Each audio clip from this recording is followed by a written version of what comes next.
Okay, perfect. So next week you're having your meeting regarding Highway 84 and Bay Springs intersection. Correct. Tell us what's going on there. Well, AlDOT has, they have preliminary plans that they plan to present to the community and get their feedback from. It's really going to be the public's only opportunity to give their feedback to AlDOT and for AlDOT to listen to the feedback from the community. And so I encourage anybody that drives through that intersection, drives by that intersection, if they can be there, to be there next Monday. Bay Springs Fire Department, 6:30. It's very important that AlDOT listens to the voice of the community.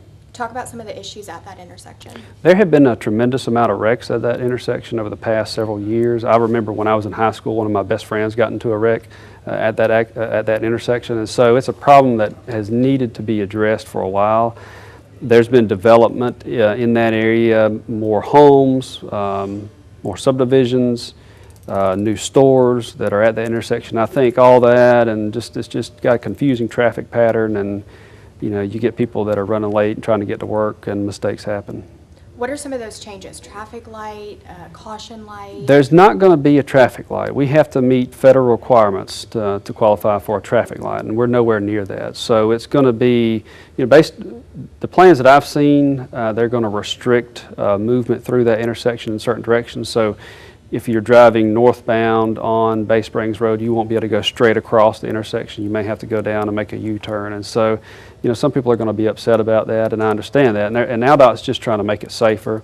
But they don't want to do anything that the community doesn't want. So that's why I encourage people to be there and make sure their voices get heard. Do you think any of those businesses around there will be affected by this? It's possible. I'm not in the convenience store business, but based on what they've told me, they will be affected, and so they plan on being there.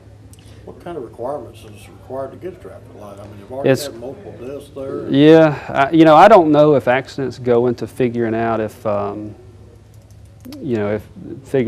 into those requirements. I think, based on my understanding, it's just cross traffic.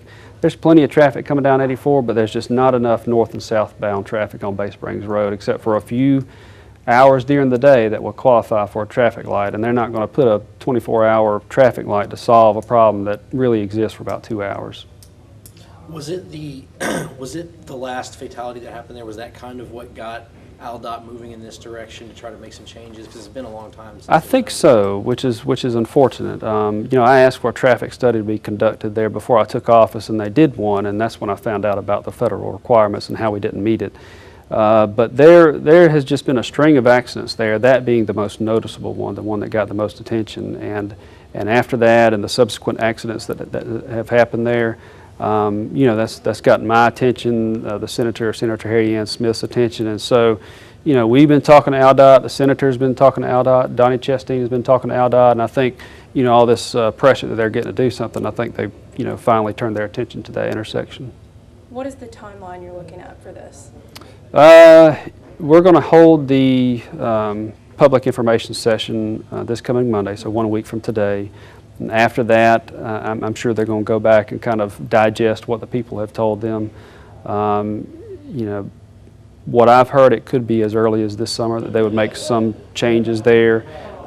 84 West is due to be resurfaced, I think in 2 years is what they told me.